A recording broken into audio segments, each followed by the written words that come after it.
To wash the fabric neck scarf and pads, start by removing it from the frame.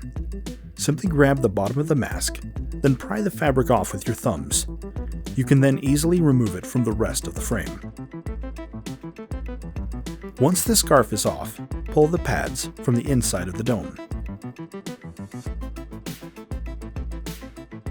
For the best results, remove the foam inserts from pads before washing. Hand or machine wash the fabric in cold water and then lay flat to dry. Do not bleach or iron the scarf. Before reapplying the scarf, replace the pads back inside the dome.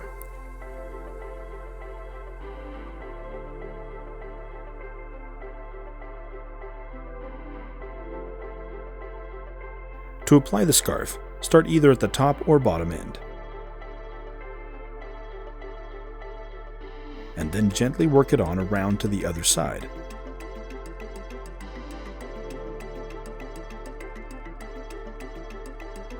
Once it's on, you can easily adjust it to make sure it fits well all the way around.